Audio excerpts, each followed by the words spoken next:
안녕하세요. नमस्ते सबैजनालाई। म निरञ्जन साक्य।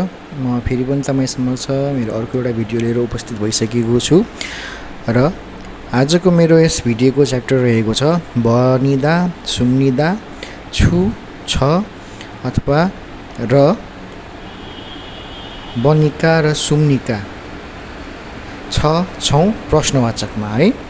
हामीले हिजो इम्निदा, इम्निका र आनिम्निदा पढेका थियौँ, जुन चाहिँ नाउनसँग चाहिँ जोडिएर वाक्य चाहिँ सकिन्थ्यो भने आज चाहिँ हामी क्रियासँग जोडेर बनिदा सुम्निदाको प्रयोग गर्ने, क्रियासँग जोडेर बनिका र सुम्निकाको लाई जोडेर प्रश्नवाचक गर्ने हामीले चाहिँ आज यस भिडियोबाट हामीले पढ्नेछौँ हैन।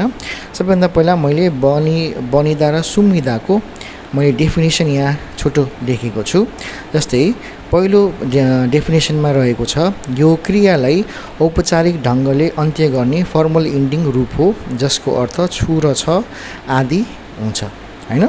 जस्तै छु, छ, छौँ, छिन भन्ने जुन हुन्छ नि त्यो नेपालीमा हामीले चाहिँ त्यसरी हामी यसलाई सकाउनुपर्छ।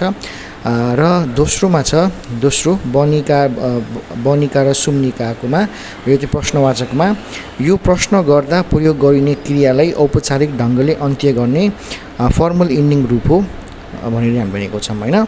र यसमा कमन कुरा के छ भन्दाखेरि जस्तो हामी तल यहाँ लिन सक्छौँ, यसको प्रयोग गर्दा भिएसटीमा कन्सोनेन्ट इन्डिङ भएमा सुम्निदा र भावेल इन्डिङ भएमा बनिदाको प्रयोग हुन्छ भनेका छौँ हैन। र त्यसै गरेर चाहिँ यहाँ पनि माथि जस्तै कन्सोनेन्ट इन्डिङ भएमा सुम्निका र भावेल इन्डिङ भएमा बनिकाको प्रयोग गरिन्छ भनेर यहाँ हामीले चाहिँ यसरी यसको डेफिनेसन यसरी दिएको छु है। र हामीले अर्कोमा हेऱ्यौँ भने यहाँ भर्ब स्टेम भिएसटी अथवा धातु, धातु भन्नाले के बुझिन्छ भन्दाखेरि नेपालीमा खानुको नु हटाएर खा मात्रै भयो भने त्यो धातु हुन्छ। त्यस्तै अर्कोमा गर्नुको नु हटाएर गर मात्रै भयो भने त्यो चाहिँ धातु हुन्छ है। अथवा कोरियनमा हामीले कुनै पनि क्रियाबाट चाहिँ हामीले दा हटाइसकेपछि दा हटेको र अर्को बाँकी रहेको जुन बचेको अक्षर हुन्छ त्यसलाई हामीले भिएसटी भन्छौँ हैन।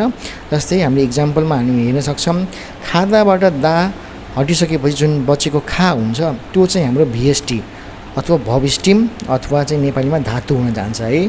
छादाबाट छा, हादाबाट हा हुन्छ है।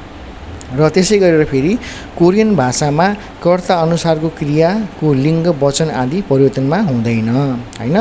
अब जस्तै हाम्रो नेपाली भाषामा जस्तै कर्ता अनुसारको यदि त्यहाँ लिङ्ग छ हैन, जस्तै महिला पुरुष छन् भने जस्तै अब छ, छिन भन्ने हुँदैन हैन। एक वचन बहुवचन छ भने पनि कोरियन भाषामा कुनै पनि प्रकारको परिवर्तन हुँदैन। जस्तै अब छन्, छौँ भनेर जुन हामीले लेखेका हुन्छौँ नि त्यो चाहिँ यसमा मिल्दैन है। कोरियनमा चाहिँ जुनमा पनि केटा भए पनि केटी भए पनि एकजना भए पनि दुईजना भए पनि त्यहाँ बनिदा सुम्निका र बनिका र सुम्निका नै प्रयोग हुन्छ है। त्यसै गरेर हामीले आज थोरै इक्जाम्पलतिर जाउँ। जस्तै मैले यहाँ बनिदा छु छ र भिएसटीमा सुम्निदा छु छको लागि कम्पेरिजन गरेर एउटा सानो इक्जाम्पल दिएको छु है। जस्तै हामीले भिएसटीमा खादा, ओदा र छादालाई मैले लिएको छु हैन। जस्तै हामीले हेर्न सक्छौँ दा हटिसकेपछि त्यहाँ सबैमा खादामा खा, ओदामा ओ, छादामा छा हुन्छ। र हामीले हेऱ्यौँ भने यसमा कुनै पनि प्रकारको फाच्चिम छैन अथवा इन्डिङ कन्सोनेन्ट नभएको अवस्था हुँदाखेरि यसमा हामीले बनिदाको प्रयोग गर्नुपर्छ है। जस्तै खा प्लस बनिदा इक्वल्स टु खामनिदा हुन्छ, ओ प्लस ओमनिदा बनिदा हुँदाखेरि ओमनिदा हुन्छ, छादामा छा प्लस बनिदा हुँदाखेरि छामनिदा हुन्छ हैन। त्यसै गरी नेपालीमा हामीले हेर्नु पर्ने खादा भनेको जानु, जानुमा नु हटिसकेपछि त्यहाँ जान हुन्छ, जान त्यसमा छ, छु, छौँ हामीले चाहिँ जोड्दाखेरि अथवा छिन जोड्दाखेरि जान्छ, जान्छु, जान्छौँ, जान्छिन भनेर हुन्छ है। मैले यहाँ थोरै मैले यहाँ चाहिँ लेख्दाखेरि सायद मेरो थोरै मिस्टेक भएको रहेछ, यहाँ नु हुनुपर्ने ठाउँमा जा मात्रै भएको छ है, त्यो यसो बुझ्नु होला। अर्कोमा पनि हामीले आउनुमा चाहिँ आउ प्लस छ, छु, छौँ, छिन हुँदाखेरि पनि त्यहाँ बताएको अब आउँछ, आउँछु, आउँछौँ, आउँछिन भनेर हुन्छ है।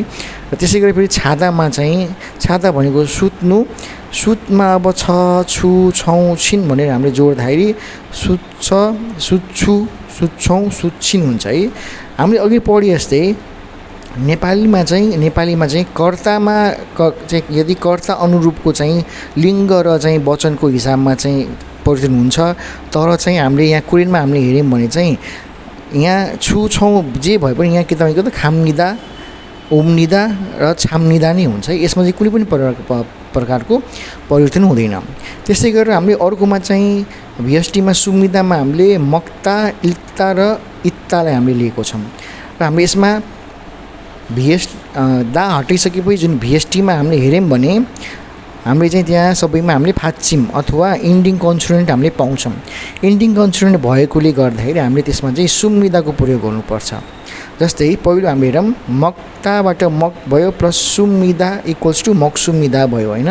जस्तै खानु होइन, खानुमा खान हुन्छ है, नु हटेर खान हुन्छ, त्यसमा छ छु छौँ छिन भनेर हामीले जोड्ने हो। सरी यहाँ पनि थोरै चाहिँ हामी देखाउँदा थोरै मिस्टेक भएको छ होइन। र यो हुन्छ खान्छु खान्छ खान्छौँ खान्छिन भनेर हुन्छ होइन। त्यस्तै गरेर इल्क्ता भनेको पढ्नु होइन, इल्क्ता भनेको पढ्नु, इल्क प्लस सुम्निदा इक्वल्स टु इक सुम्निदा हुन्छ होइन। जस्तै पढ्नु, पढ्नुमा पढ होइन, नु हटेपछि कि पढ्छ छ, अब त्यसमा छ छु छौँ छिन भनेर चाहिँ जोडिसकेपछि पढ्छ पढ्छु पढ्छौँ पढ्छिन हुन्छ होइन नेपालीमा हामीले यसरी हेर्दाखेरि। त्यस्तै इत्ता भनेको हुनु होइन, इद्दा भनेको हुनु। जस्तै इत प्लस सुम्निदा गरेर हामीले इत् सुम्निदा हुन्छ होइन। जस्तै अब हुनुमा अब नु हट्छ र हुन हुन्छ, यसमा थोरै मिस्टेक भएको रहेछ है। हुनमा चाहिँ छ छु छौँ छिन जोडिसकेपछि हुन्छ हुन्छु हुन्छौँ हुन्छिन भनेर यसमा चाहिँ यसरी हुन जान्छ है। यो चाहिँ भिएसटीमा चाहिँ तपाईँले फाच्चिम छ कि छैन भनेर त्यसमा चाहिँ बढी हामीले ध्यान दिनुपर्छ होइन। तर त्यस्तै गरी फेरि अर्कोमा चाहिँ हामीले अब बनिका र सुम्निकाले कम्पेरिजन गरेर है। अब बनिदा र सुम्निका पनि छ र छौँ नै हो, तर भयो भने तर बनिका र सुम्निका चाहिँ के हुन्छ भन्दाखेरि यसमा चाहिँ प्रश्नवाचक हो है। अब हामीले त्यही कुरालाई त्यही क्रियामा रहेको कुरालाई चाहिँ वाक्यलाई चाहिँ अब प्रश्नवाचक तरिकाले सोद्धाखेरि हामीले कसरी सोध्ने भन्ने बारेमा हामी जाउँ है।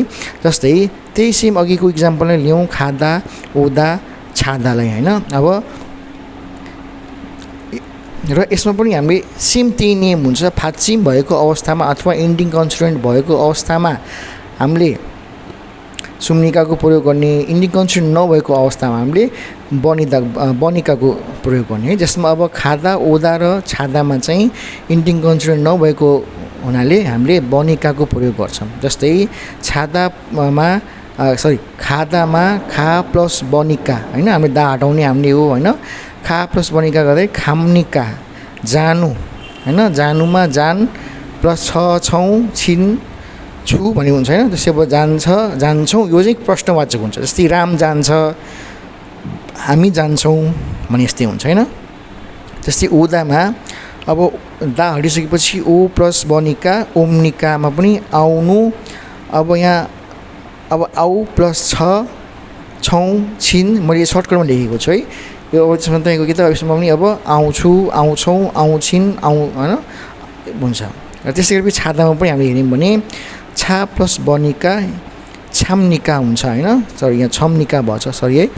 यो थोरै यो चिट्ठी लेख्दाखेरि चाहिँ सायद एक दुई कुरा मिस्टेक भएको रहेछ। यो छाम्निका हो त्यो छम्निका भएको छ, त्यसले पनि यसो सच्याउनु होला।